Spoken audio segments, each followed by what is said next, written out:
أعوذ بالله من الشيطان الرجيم.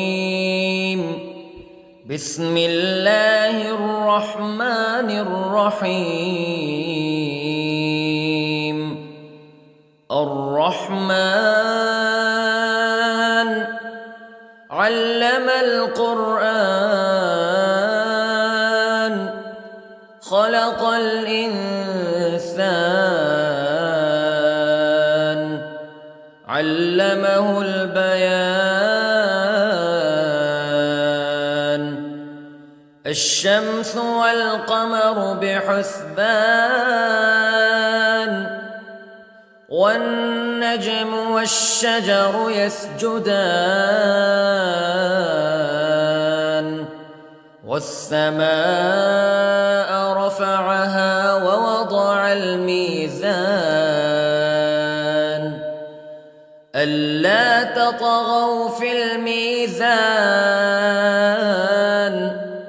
وأقيموا الوزن بالقسط ولا تخسروا الميزان.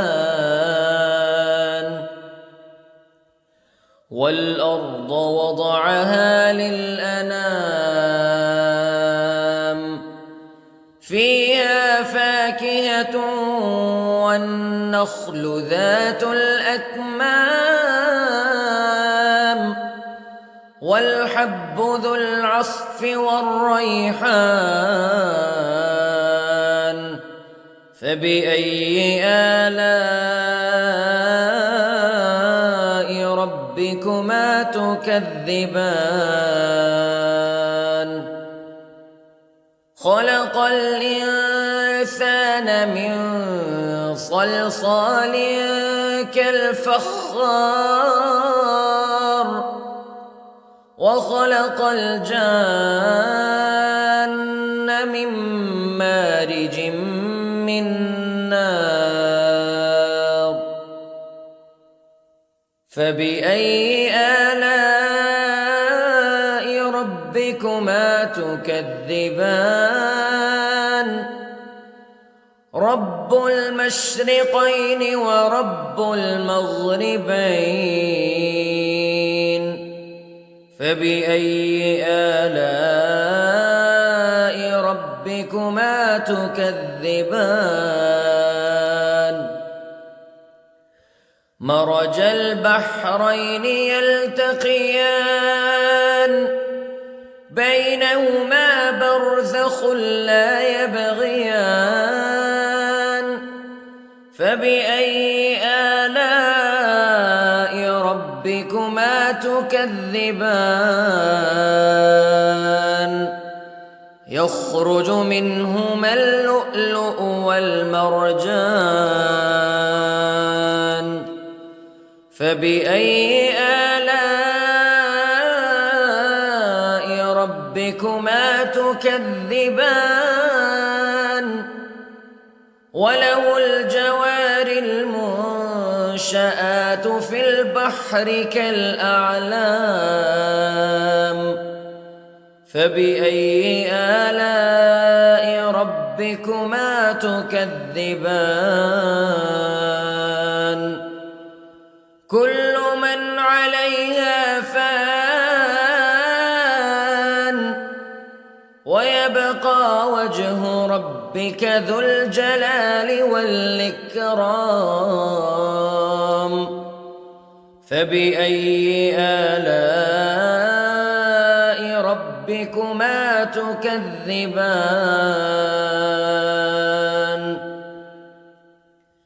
يسأله من في السماوات والأرض كل يوم هو في شأن فبأي آلاء ربكما تكذبان. سنفرغ لكم أيها الثقلان فبأي آلاء ربكما تكذبان. يا معشر الجن والإنس استطعتم أن تنفذوا من أقطار السماوات والأرض فانفذوا لا تنفذون إلا بسلطان فبأي آلاء ربكما تكذبان يرسل عليكما شواظ من نار ونحاس فلا تنتصران فبأي آلاء ربكما تكذبان فإذا انشقت السماء فكانت وردة كالدهان فبأي آلاء ربكما تكذبان فيومئذ لا يسأل عن ذنبه إنس ولا جان فبأي آلاء ربكما تكذبان يعرف المجرمون بسيماهم فيؤخذ بالنواصي والأقدام فبأي آلاء ربكما تكذبان هذه جهنم التي يكذب بها المجرمون يطوفون بينها وبين حميم آن فبأي آلاء ربكما تكذبان ولمن خاف مقام ربه جنتان فبأي آلاء ربكما تكذبان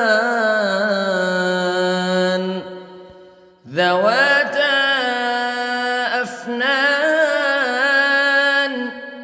فبأي آلاء ربكما تكذبان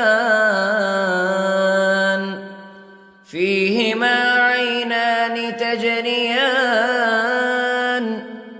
فبأي آلاء ربكما تكذبان فيهما من كل فاكهة زوجان فبأي آلاء ربكما تكذبان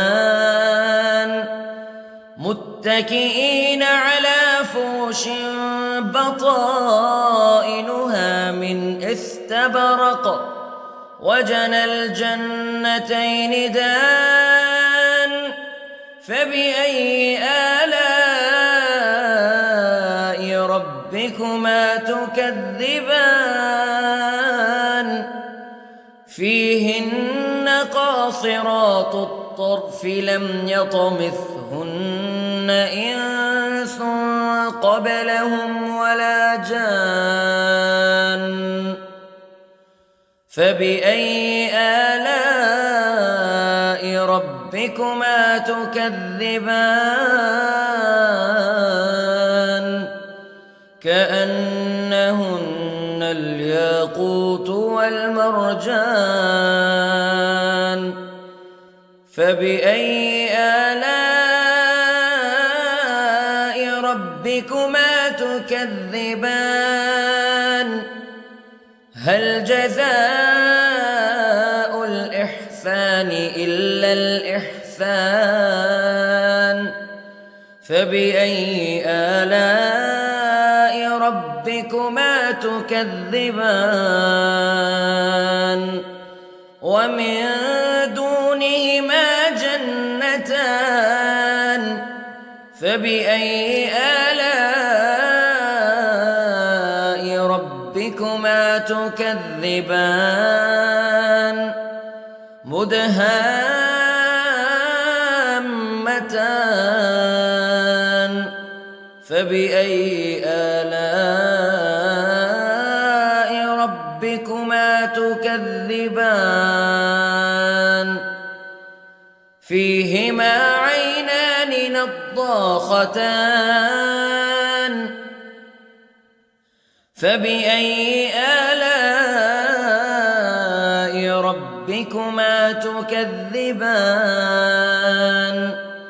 فيهما فاكهة ونخل ورمان فبأي آلاء ربكما تكذبان فيهن خيرات حسان فبأي آلاء ربكما تكذبان حور مقصورات في الخيام فبأي آلاء ربكما تكذبان لم يطمثهن إنس قبلهم ولا جان فبأي آلاء ربكما تكذبان